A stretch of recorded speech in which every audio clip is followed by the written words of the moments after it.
This podcast is about sex and sexuality, so please only listen if you are an adult without kids or other ears around that cannot or do not consent to sensitive language and content. Thanks. Hi. I need to jump in real quick because a lot is happening.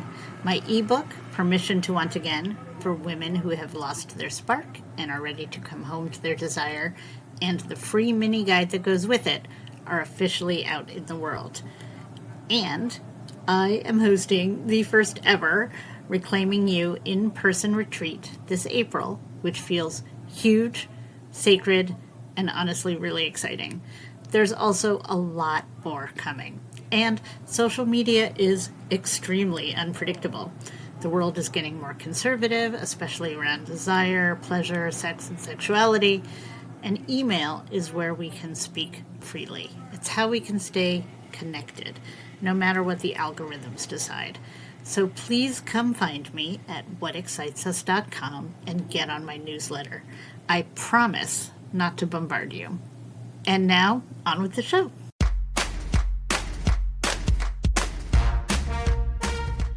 Hello, and welcome to What Excites Us. My guest today is Dr. Dalili, a naturopathic physician who looks at women's health through the lens of the whole person. Not just the body, not just the symptoms, but also our sex lives, our relationships, our boundaries, and what actually makes us feel good. We're exploring what happens when we unknowingly set limits on how much pleasure, joy, or satisfaction we allow ourselves, and how that shows up in our bodies.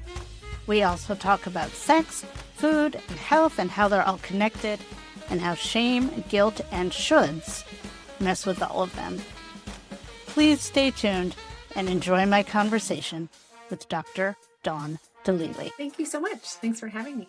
I'm super excited, genuinely super excited. Why don't you give us a little bit about your background and how you got to even being a naturopathic doctor who's on this path? Sure. Yeah, I'd be happy to do that. It's actually on my website that I went to medical school because I was looking for the happy, pretty, skinny formula. And it's true. I've had a contentious relationship with my body for as long as I can remember. High school, college, I was really plagued by disordered eating. And I was really drawn to naturopathic medicine more than conventional medicine because of the idea that it treated the whole person. And I loved the idea of mind, body, spirit integration. And in my 4 years of medical school, we did a deep dive into bodies. And there was just a lot of lip service around the mind and the spirit. So when I graduated, I realized really quickly that human beings are complex in ways that my textbooks never explained. And I put myself in a coaching curriculum for eating psychology and neurolinguistic programming and hypnosis so that I could figure out how to relate to this human being in front of me who was not the least bit motivated by information. That was the big discovery. Somebody would come to me and say, I'm a pre-diabetic. What do I do? And in my naivete, I'd say, oh, this is really easy. Don't eat A, B, and C. Start eating more X, Y, and Z. And this problem is fixable. And they'd come back and say, well, my husband doesn't eat that way. Or, I had a really bad day at work and I just dove into the ice cream. And those were some of the motivating pieces for me to start kind of pulling other tools into it. That put me on this deep dive into psychology and understanding behavioral change, which just led to the next thing and the next thing. And about 5 years ago, I was talking to a really good friend of mine, and she was like, if you had to summarize health in a sentence, what is it all about? And I surprised myself when I said to her, it's all about pleasure. And part of the reason that that was a surprise to me is because that was not really what my relationship to health was at that time. My health was still a little bit of a to-do list. And I realized that I couldn't take people as far as they needed to go because there were limits to my own participation in these really critical areas of life. And then 3 years ago, I immersed myself in a 700-hour training around Tantra and sexuality. Since then, I studied sexual fantasy. I've studied with Kasia Urbaniak about, like who does the dominatrix stuff. I'm enrolled in a dominatrix training that will start later. It's like I just keep looking for the edges and the limits of where we shut down, so that it's like a continuous journey of unfolding. Yeah. Wow. That's really deep and intense. It I live is. in. Yeah. How did you figure that health and pleasure and sexuality were all like intertwined? Where did you start pulling those threads apart to see like, oh, this is connected? That's a great question. So initially, my obsession was about emotional eating and body image. I was so curious, like, what has someone feel beautiful? And what has somebody be willing to be radiant? And so my initial clues that these things were really connected came maybe 10 or 12 years ago. So I was in my first few years of practice. And in a short period of time, I worked with 3 different women and I helped them to lose weight. And then one after the other, each one of them had an uncomfortable experience of getting attention. So one was at the grocery store and a man was flirtatious with her. Another one was at a restaurant and the waiter smiled and then her husband was jealous and furious. Just like these sorts of things. And then within the next 3 months, all of the weight came back. And so that's when I first started looking at there's something about our comfort with being sexual beings that allows for this health transformation. And if we're not comfortable in our beauty, if we're not comfortable in our radiance, then we'll say that it's about food, but it's part of the body seeking safety to be bigger, in the animal kingdom. And we really can't deny our animal nature. The animal kingdom, bigger is safer. And then in our modern society, while it's maybe starting to shift, and it's not necessarily politically correct to say, there's still a truth in saying that there's a degree of invisibility for women who are in unconventionally beautiful bodies, right? So bigger bodies don't get as much of the hungry attention as women in thinner bodies. And so these things code into our subconscious mind as feeling safer. And so the woman who's like, I want to lose weight, I want to lose weight, I want to lose weight, but then she's not ready to own her sexual power, won't lose it. And so that's how these early connections came to be. Having a hard time pulling myself out of this conversation. It is amazing how it weaves together. Like you said, it's not about food. Food issues are never about food. Right. If we're really, really tuned in to the human system and we're not simultaneously seeking either distraction or a way of anesthetizing ourselves from an intense experience, then our food choices will naturally gravitate towards the things that really have our bodies feel vibrant and alive.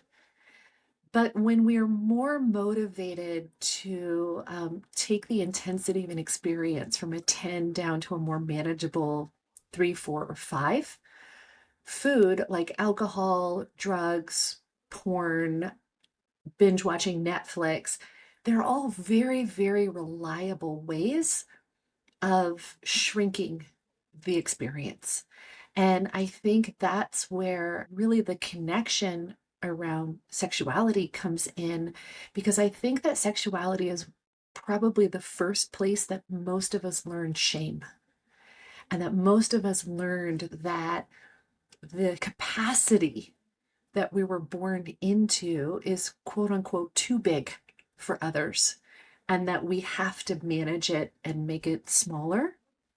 And then, again, that connection with food and sex is that food is a very, very reliable way to do that.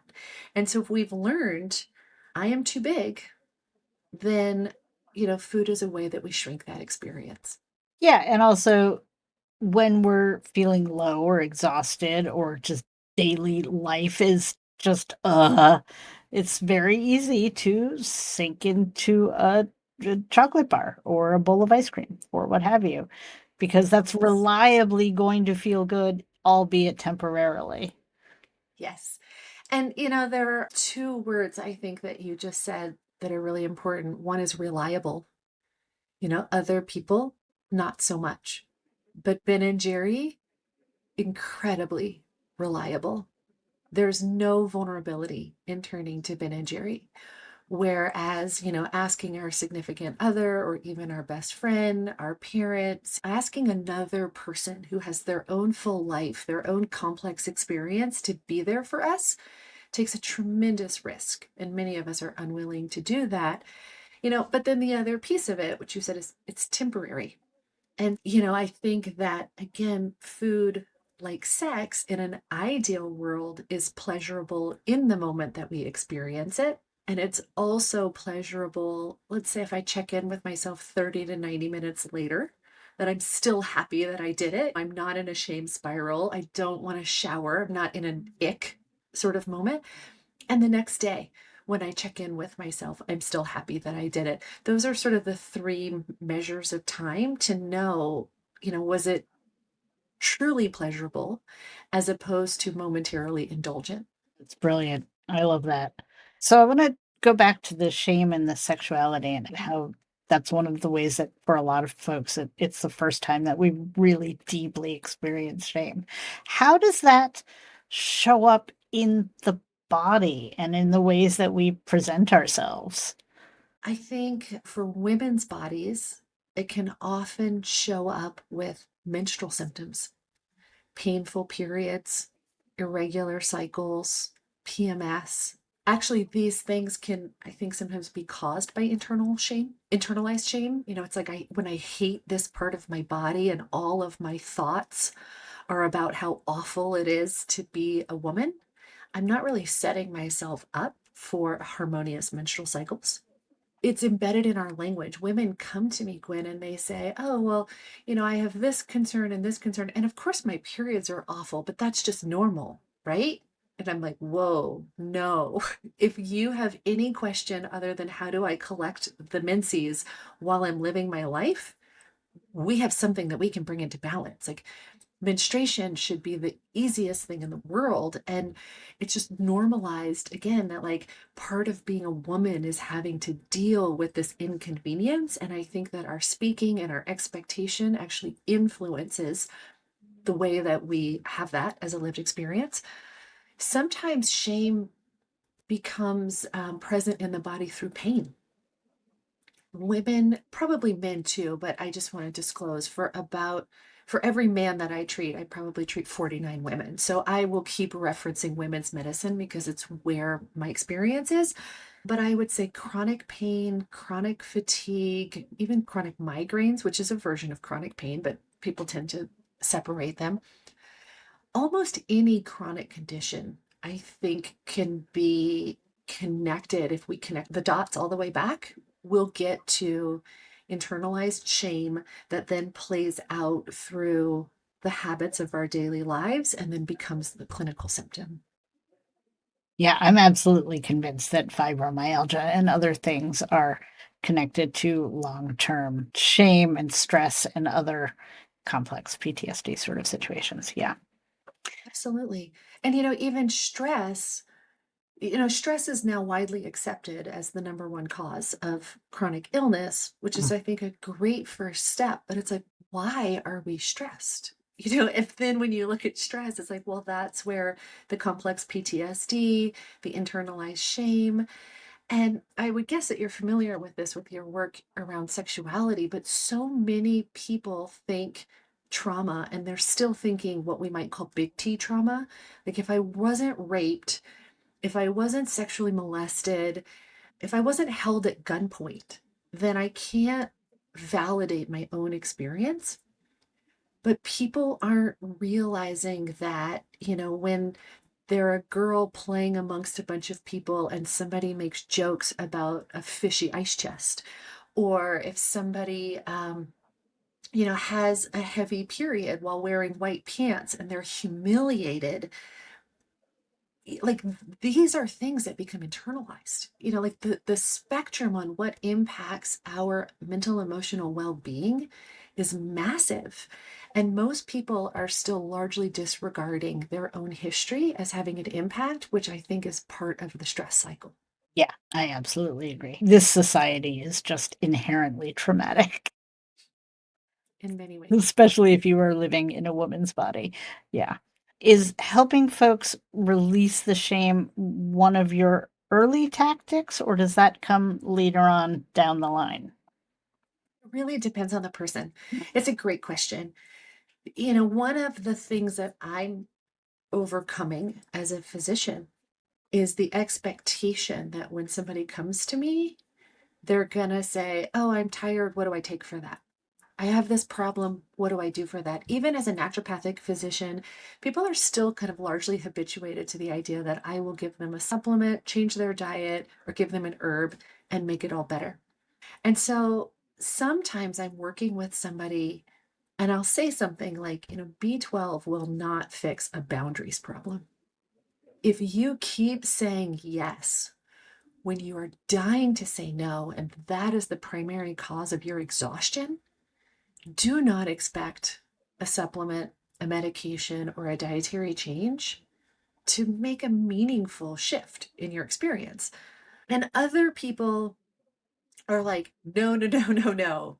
How much B12? We are not going there." And so I do my best to meet people where they are, but it's really about conveying gently. If you just want to get better enough to keep beating yourself up, which is unfortunately part of the ethos of American society right now, then yeah, let's take some supplements. Get out of bed, do your thing. You change your diet in this ways. But if what you're really seeking is radical vitality, and that's what lights me up, then we've got to look at the belief patterns, the internalized shame, how that plays a role, and we've got to start creating space in the permission field. And yeah, that usually takes some time. But the first thing that it takes is actually letting people know that that's real and helping them understand how it's connected. Oh, that's so good. Speaking of connected, you talk about sexuality.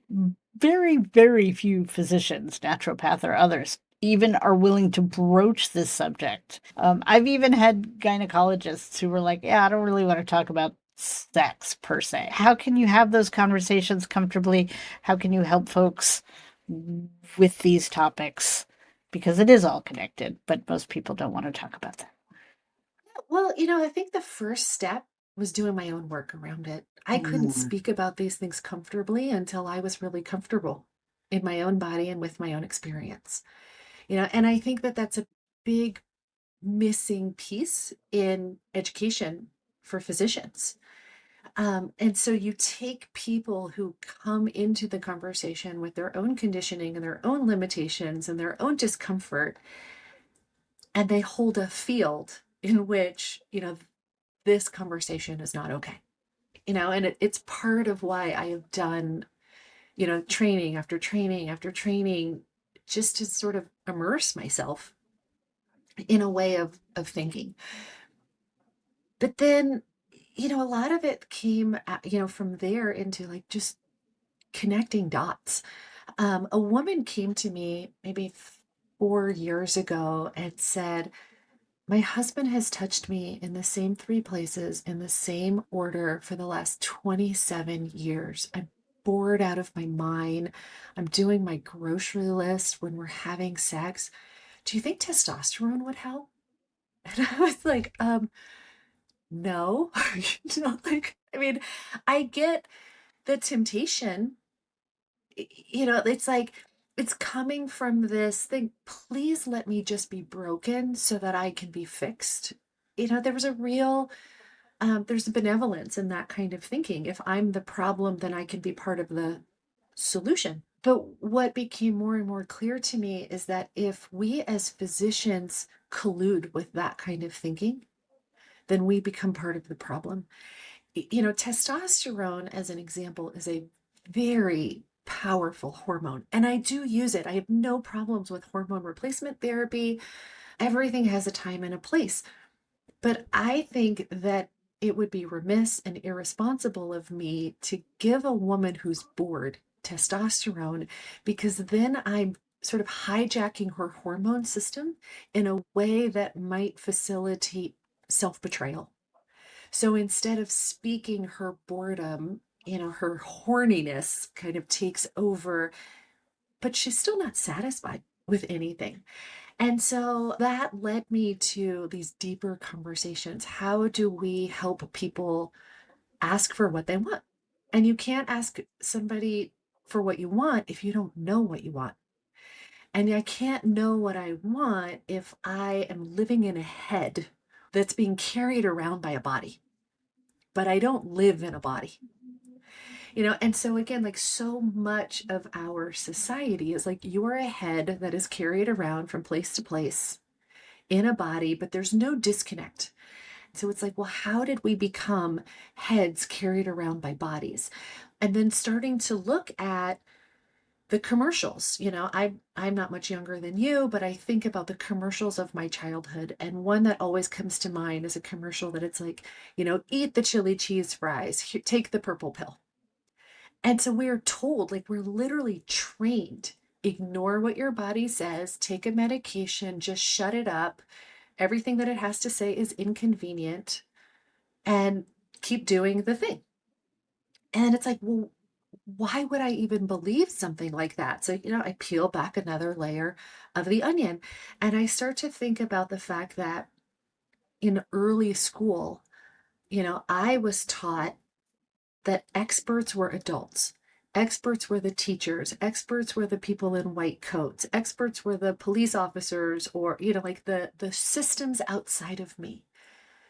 No one ever told me that I had an experience in my own body that I should listen to and trust.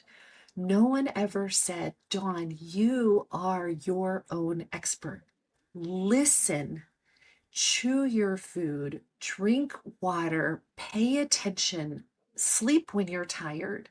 It was always sleep on a schedule, pee when the bell rings, eat when the lunch bell rings. Like, we're literally trained out of ourselves. That's why I keep tracing it all the way back and back and back. And that's why B12 doesn't fix it.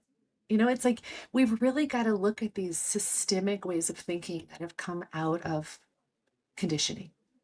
I talk a lot about pleasure, intimacy, and being at home in our bodies. And for real, if your vulva feels irritated, dry, or uncomfortable, it's hard to soften into desire or connection.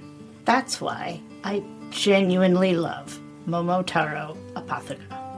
They create plant-based, intimate care designed to support vulva comfort without shame, fear, or harsh ingredients. Their signature salve is antioxidant rich, made for regular use, and you only need a tiny pea-sized amount, so one container goes a really long way. Momotaro's philosophy around intimacy, care, and pleasure without stigma aligns beautifully with my work, which is why I am delighted that you can now get 20% off anything in their shop with my code Gwyn20 at momotaroapotheca.com. Yeah, talk more about that connection between sexuality and food and health and how it's all related. The interesting thing about the connection is that I think it goes two ways. And that's one of the things that makes it really tricky. I mentioned earlier that I've worked with so many women, and now, if I had to guess, I think that roughly 60% of my obese or morbidly obese patients have a history of sexual violation. And I use the term violation as opposed to assault because I'm not talking about rape. I mean, for some of them, yes, it's frank rape. But for others, it was something like, I said yes when I really wished that I had said no, And so I take the full spectrum of those experiences and just sort of, put them broadly into like that sense of having been violated. And as I started to notice, like, wow, there's this huge correlation between obesity and this really painful sexual history. That's one way that they become connected. It's like I have an unconscious drive to feel safe in my body. I have an unconscious drive to feel invisible. But then there's also these things that I notice, like, let's say the woman who's bored and she starts to gain weight because she's seeking pleasure in socially sanctioned ways.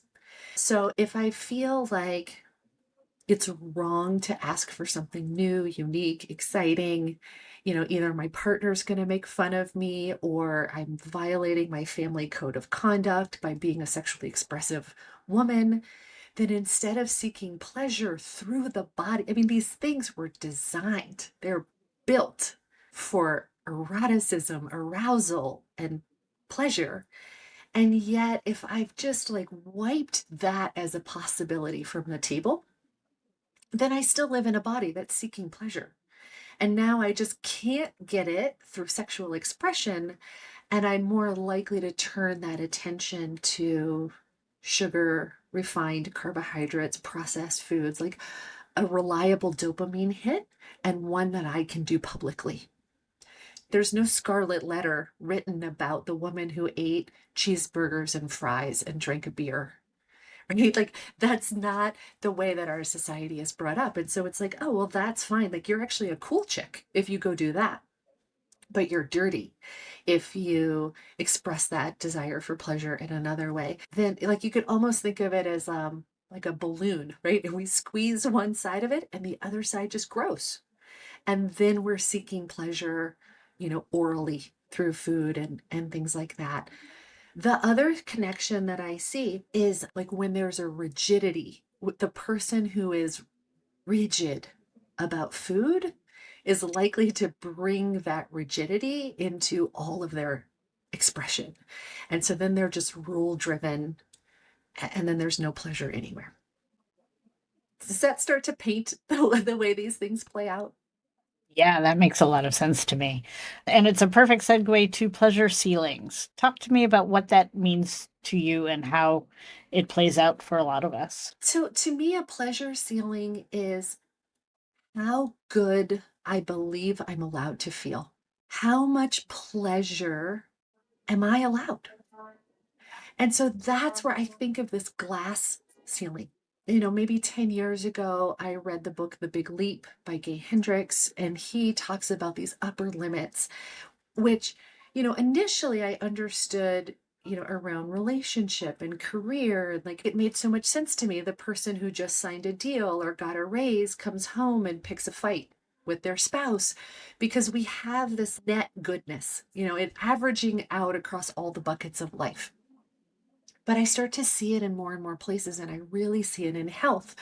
So if I think I'm only allowed a certain amount of goodness and it's pretty low, then as I take steps to improve my energy, I might start to struggle with pain or headaches. If I do something that, clears up the headache, then it becomes the whack-a-mole. Well, now I've got gastrointestinal issues, or now I feel sad all the time, because somebody will say, well, you won't let me eat gluten anymore. And I'm like, well, I'm not the food police. I might help you make connections between food choices and your outcomes, but you'll never find me hiding under your table, knocking bread out of your hand at night. I promise. You don't pay me enough for that.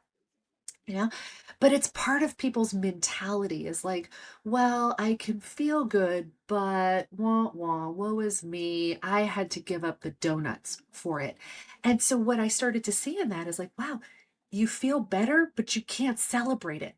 You're actually sad about feeling better because in your mind it's framed as deprivation rather than celebration of vitality. And so there are all of these places that people will unintentionally undermine how good they'll let something be. And that's what I think of as the pleasure ceiling. Yeah. And that it plays out in every potential aspect of your life. Yeah. Okay. So if somebody can be like, oh, perhaps I have a subconscious ceiling in place here, what can we do about that? Yeah, that's a great question because we don't want to just point out problems and then leave people stuck with them. That's mean. So the first step is curiosity. I'm always really cautious about the word why because the tone of voice that we use to ask the question will dictate the answer that we get. So if I say, Dawn, why are you eating that? Well, then you can bet that my defensive side is going to come out and say, because I want to. Damn, am I allowed to curse on your podcast? Absolutely. All right, okay. Because it's like, fuck you. Like, that's the part that comes out if I ask why in a very confrontational way. But I think held with deep curiosity, why can take us really deep. So it's like, why do I feel that way? What happened? I think a really useful question is like, I love the parts integration work. So IFS, very, very IFS influenced when it comes to working with people through these things and actually locating resistance in the body. So let's say that, you know, um, you come to me and you're like, Dawn, I want to lose 20 pounds. And I say, great. Picture yourself 20 pounds lighter than you are right now. Picture yourself in whatever version of that ideal body is. But I want you to take it one step further. I want you to picture the whole ideal scenario. So not only are you in the body that looks the way that you want it to look, but it feels the way you want it to feel. So you have the energy and the comfort and the mental clarity, but also the emotional balance that you want. Because sometimes people will say, oh, well, I remember being that way when I was 20, but I beat myself up all the time. And I'm like, okay, so that's not your desired state. Like you actually want to picture yourself in that idealized state, which is physically, mentally, emotionally, energetically, all in alignment. And then you just start to listen for the voice that says it's impossible. And if there's no voice that says it's impossible, then you can start to locate physically the tension.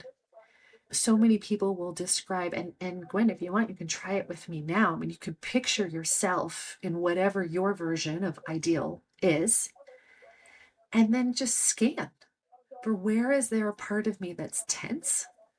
Where do I have the sense that this isn't possible or it'll take way too much work or something will suffer? Sometimes people will say, well, if I do that, I'll lose all of my friends. Like I worked with a woman who it was part of her family ethos that she and her mom and her sister would diet together.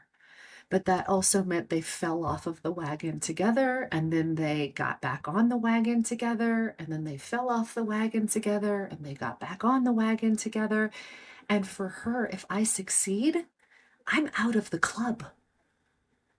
Like part of what we all do together, part of our bond as a family is the cycle of failing and psyching ourselves up and repeating and then failing and the compassion and psyching ourselves up. So for her, the fear of actually being successful was that, like, then I'm all alone. So we're really just looking for what does your body reveal to us? And then the next step becomes how old is that part of you? Like, when did you have an experience that left you believing that that was the reality? And there's some version of a decision that's made. So sometimes I will have them do a visualization where they intervene and take care of the younger version of themselves, like as a scenario plays out in their head, that they actually step in and defend themselves if maybe something happened and they weren't defended, or that they comfort themselves, tell their younger self, it wasn't your fault. I'm here for you. And they offer all of the love that they wish they had gotten. Um, After we do that, I actually have them watch themselves age again, making new decisions. So rather than the life that they remember living from that fractured place, they give themselves an experience of healing and then watch time pass, making new decisions from that place of wholeness instead of from that fractured belief system. And we carry it all the way through until they are their current age. And then I have them step into that version of themselves and actually experience it. So they step into it. Again, if you're listening right now, or Gwen, you can do it with me. It's like picturing all of that. And then you unzip that version of you and just step into it like it's a costume. So you're looking through her eyes, you're inhaling through her nostrils. You put your fingers in her finger slots and your toes in her toe slots, and you just feel a life lived without that belief system. And that's sometimes just our first step. We see where it unfolds from there. That's really powerful. Very powerful. Um, do you have folks journaling and keeping notes along the way as they go? I don't know. Sometimes, um, it's interesting because, and maybe it's my own resistance to journaling regularly. I tend to attract people who are resistant to journaling. But one of the things that I have people record, particularly because I'm so fascinated with the connection between food and sexuality, is just, why do I eat? Most people say I eat because I'm hungry. And I'm like, okay, let's find out. So for the next week, instead of recording what you eat, which is really emotionally straining for most people, it's triggering, right? It just like Yeah. throws us into diet culture and restriction, and you're measuring stuff. And I won't say there's no value in doing it ever, but usually when I have my patients do it, it's for 3 days every 3 or 4 months, something like that. It's like, go in, find out, and then get out. I sometimes have patients who are like, I have notebooks and notebooks and notebooks of everything I've eaten for the last 50 years. And I'm like, oh, that's probably not healthy. So let's stop that. But let's get back in touch with the why. And again, tone of voice matters. So can you bring curiosity to it? And what people often come back and report is that when they got curious about why they were eating, that's when they found out that hunger is usually 7 or 8 on the top 10 reasons. So everybody thinks, oh, it's number one. And then that's when they go, oh, I ate because it was time to eat. Or I ate because I was with somebody that was eating and I wanted to have the experience of belonging. Or I ate because I was really stressed out when I came home and I just didn't want to feel the way that I felt.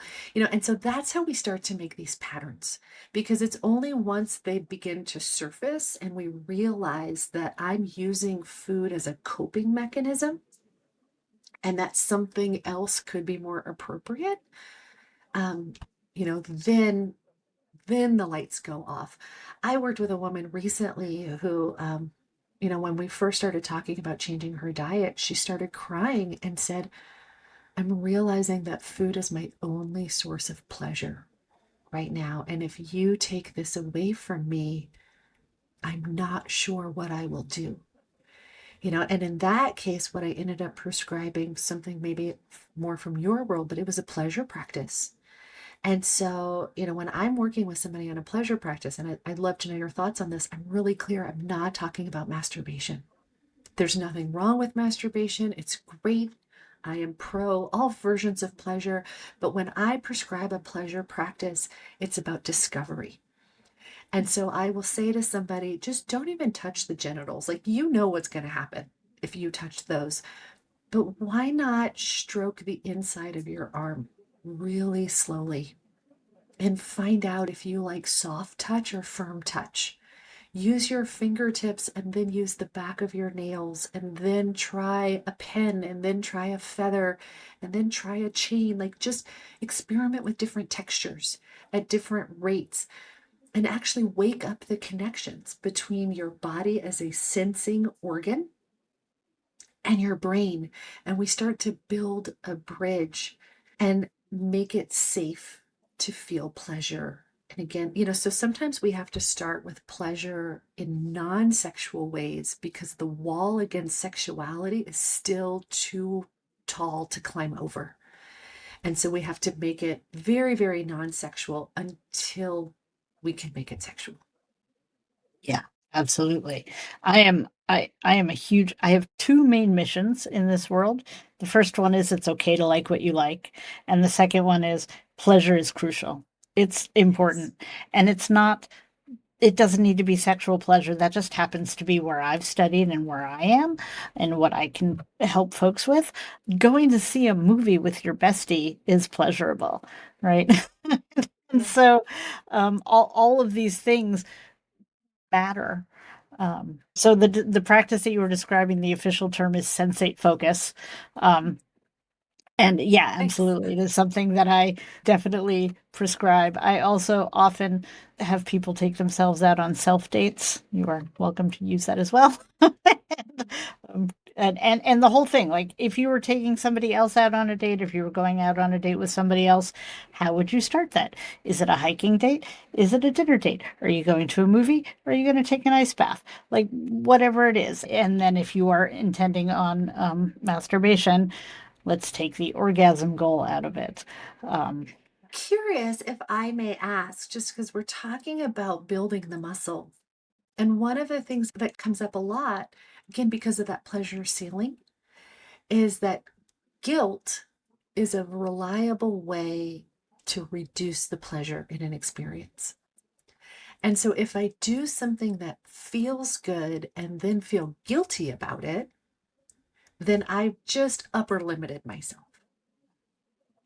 And so I'm wondering, as you tell people to take themselves on dates and to do these sensate practices, is that something that you see also?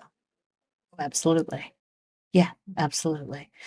Like the things that you are speaking of, it has to be addressed in smaller steps, and especially with guilt and shame. And I'm sure you know this too, that if you try to tackle this whole big thing, it's just not going to work. It's going to send Yeah, you scrolling over and getting yourself some Ben and Jerry's.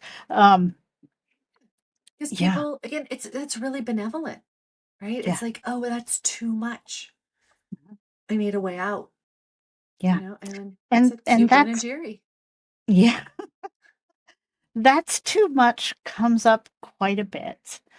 Um, in a lot of different ways, and not just in my coaching, but in my life, with folks who ask me for advice on other topics.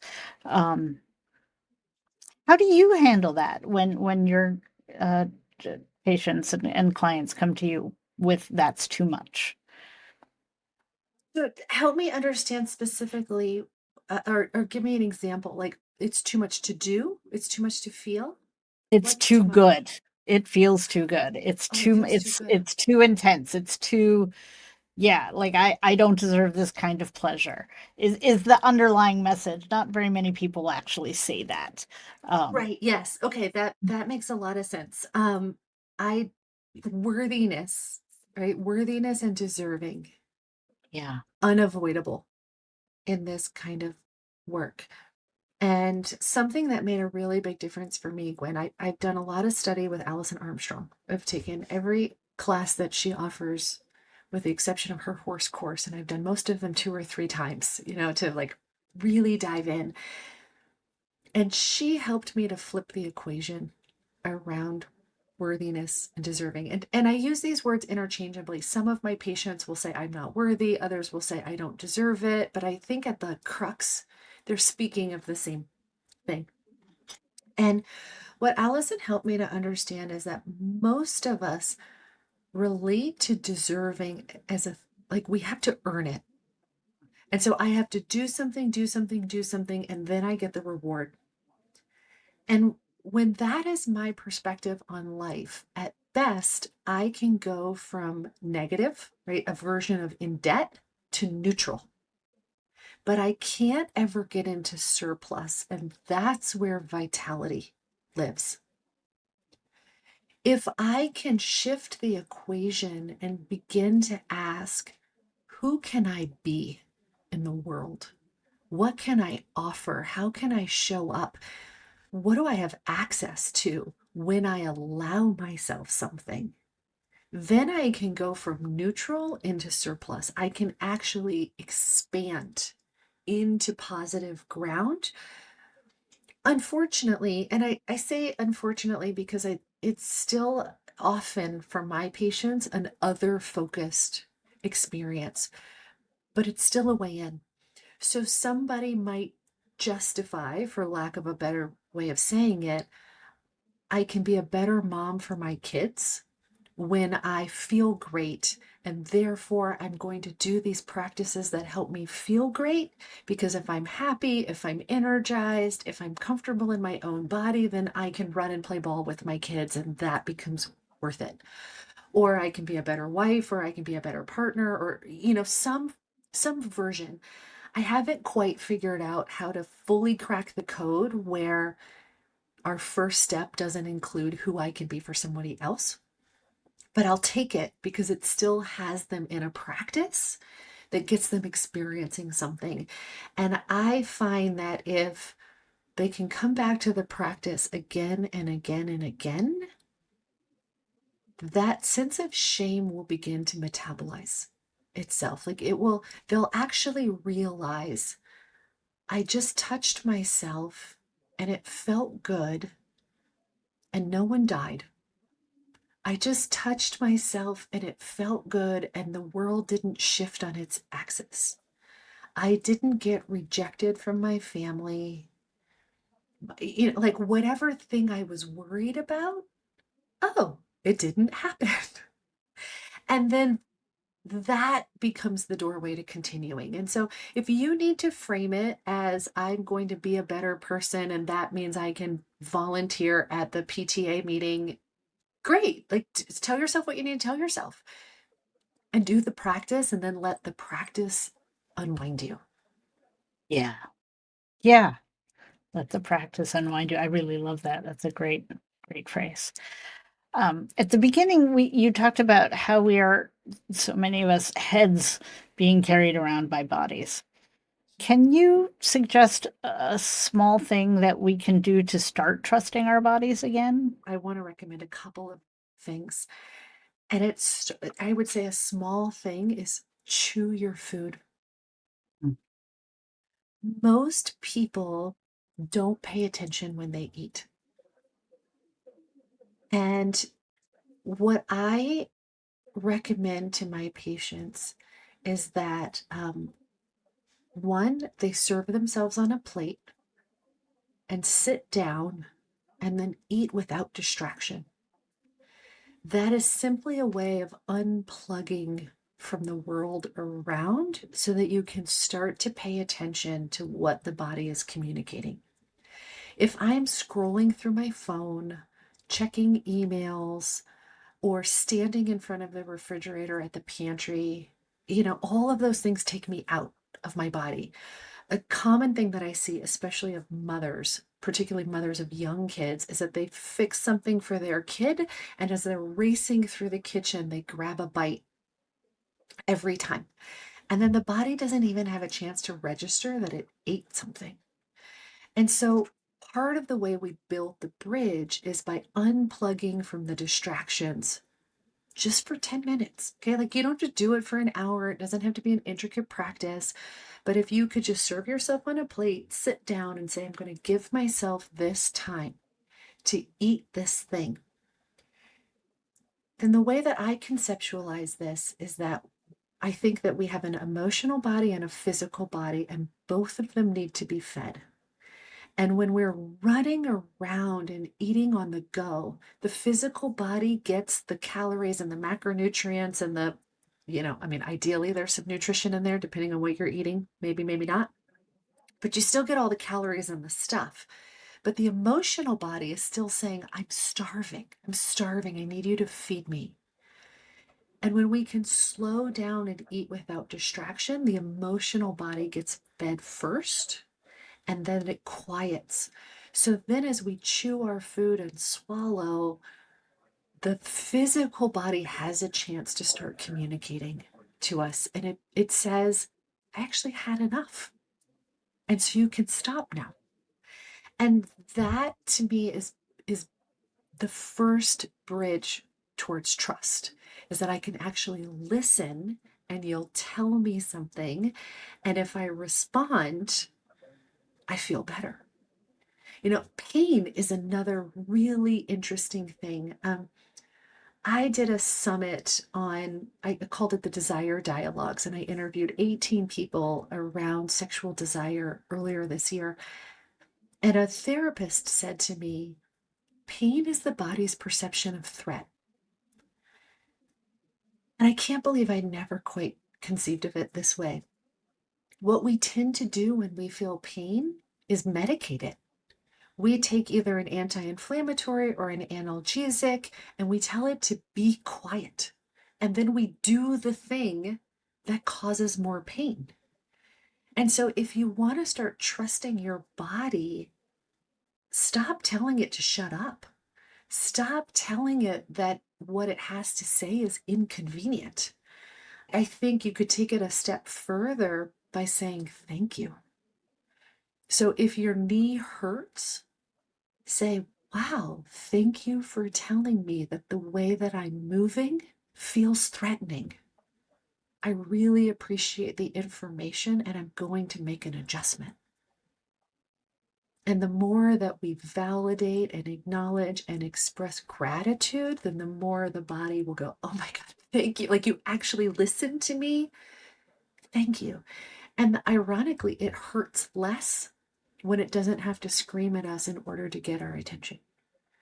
So, if someone has recognized that we have a pleasure ceiling and we're starting to make the steps towards opening up that ceiling, what can one expect when it is open, when you are open to more pleasure?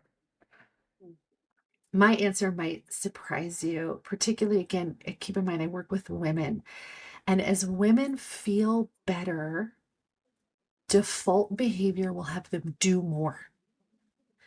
And so, one of the things that I think every woman should do, or every person should do, is actually do a self inquiry. How would I know if I felt better? And come up with something really tangible. So it might be like I would feel okay asking for something without feeling guilty about it. Or if I felt better, I'd have so much more energy that I would walk my dog twice a day instead of once a day. I would know that I feel better, when all of my laundry is done and I'm not like swamped and overwhelmed by house chores. I understand that this probably doesn't sound like the kind of pleasure that you're asking, but I promise it's related because, like I said, as women feel better, the natural thing for them to do is they do more stuff. And then at the end of the day, they're just as tired as they were, or they're just as run down, they're just as drained an hour before bedtime. And that's why it's really helpful to do a personal inquiry and come up with something really concrete. Like, I will know that I feel better when I'm able to do this thing that I just don't feel good enough to do, or when I'm able to do this thing easily that currently I'm doing by whipping myself into compliance. But when I do it effortlessly, then I'll know that I feel better. Because Like I said, if you just have more energy and more mental clarity and your moods are more stable and you take all of that extra space and then you just start filling it with the to-do list, then I guarantee that, at 8 p.m. or 10 p.m. or midnight, like whatever your wind down time is, you'll still feel drained. And then you'll go, this isn't working. But if you can look at the concrete list that you made, you can go, oh, it is actually doing something for me.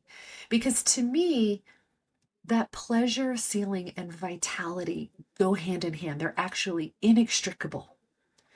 When you are allowed to feel good, you will experience more sexual pleasure, but you will also experience energy and aliveness, and you will experience more creative force in your life. So maybe if it's somebody like me and you that runs a business, you might go, oh my God, I am knocking my business goals out of the park. Like that podcast was recorded and edited and done, and I'm not procrastinating. That's a version of expanding your pleasure ceiling. So is I had 3 orgasms if I never had an orgasm before, right? The point being that it shows up in all of these ways that matter to you. And so rather than being specific and saying, oh, it always looks like weight loss or it always looks like more energy, it doesn't. But it always looks like what matters to you in your life. Yeah, so personal satisfaction is what I'm hearing, like a deep sense of satisfaction as opposed to, oh, I checked things off the to-do list. It's I checked things off the to-do list and I feel awesome about it. Yes. Yes. And ideally, there's some of me left over after the to-do list. Yeah. Yeah. My to-do list didn't leave me feeling hollow and empty and wrung out. Right. And needing to feed my toddler frozen peas because that's all they'll eat tonight, right? Yeah. Exactly. Yeah, exactly. Yeah. Exactly. So it could look like more creative meals. It could look like music when you're cooking dinner. It could look like, I have a teenage son and he plays DJ and we dance around the kitchen when we're making dinner. That's how I know that my pleasure ceiling is high. Like when I'm getting a meal on the table, it's really different than when we're dancing around the kitchen to prepare something together. Yeah. Connection and satisfaction. That's lovely. So I could talk to you all day, but you have a master class that I want to make sure that I mention. Tell us about that, please. Yeah, thank you. So the master class is about like what does it mean to look at health deeper than hormones? So many people in our age group, I'm in my mid 40s. I think you mentioned that you're, 50, early 50s. The conversation of this 10-year period of life is like, oh, it's my hormones. Oh, it's my hormones. And, that's a yes and conversation because so much of what you and I have kind of talked about today is that these lifestyle factors, these belief systems, these ideas around worthiness, they're actually what influence your hormones. Hormones are the how, and life is the why. And so in this master class, I do my best to paint a picture for women about what it would mean to embrace whole life health. Unfortunately, I think the word holistic has been a little hijacked. And holistic now means we're going to look at your gut health, in addition to, I don't know, your CBC or whatever people are doing. And it's like, okay, well, that's more thorough. But again, what about your boundaries? What about your career satisfaction? What about your creative expression? What about your sexual satisfaction? What about your ability to identify what you want and then make a powerful request? And how do we look at those as the critical nutrients of life rather than being stuck in a conversation about counting carbs and calories and steps and thinking that a certain amount of vitamin D is going to fix everything? Like, I'm not saying that any of that stuff isn't important. I'm just saying it's incomplete. And I really want to empower women in particular because I do think that women are the community building agents of our society. And you're not changing the world if you're exhausted and stuck on your couch with a migraine. So let's begin to look at filling in the picture. What is whole life health so that you can make the changes that actually matter so that you can be the vibrant woman that you were born to be. Yeah, I love that. I am 100% going to take that because I can always use more information. And that sounds wonderful. There will be links wherever the links are placed on this particular video or podcast. I like to end the podcast with one final question, which is Dr. Dawn Dalili, what excites you? Yeah, I love this question. What excites me is aliveness. I mean, that's really, it might sound cliche coming from a doctor, but I am lit up by people who are fully alive. And I am committed to turning over every stone to figure out what gets in the way and how do we move it so that we can bring more aliveness and full self-expression into the world. That's wonderful. Yeah, And yeah, that excites me too. This has been great. I really, really appreciate you taking the time to speak with me. How can people find you? it's Dalili. But I would say, that's a great place. You can find me on Instagram, but I'm much more of an emailer and a class maker. I don't do so well in podcast. I mean, in sound bites. I really like the long form educational things. But Gwen, before we close, I want to thank you for the work that you do, making a space for people to explore sensuality, sexuality, and even to hold the question, what excites us, is so important because, like I said before, that is vitality. Pleasure is aliveness. And having a forum to explore what is exciting is maybe one of the most important things that you can do for your health and wellness. So thank you. I'm a little verklempt. Thank you. It's very, very sweet.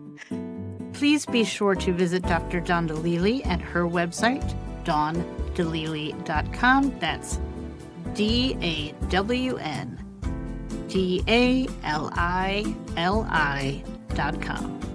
DawnDalili.com. There are lots of great free resources there for you. Also, please visit whatexcitesus.com for more episodes, information, sign up for the newsletter, and so much more. Thank you so much for listening. What Excites Us is produced, edited, and written by me. I'm Gwyn Isaacs. Music is by Julius H. and Stefan Kartenberg, and it's used under the Creative Commons Attribution License. I really do love hearing from you. Please let me know what you think, or if you have feedback, or what have you. And don't forget, you are loved. I love you.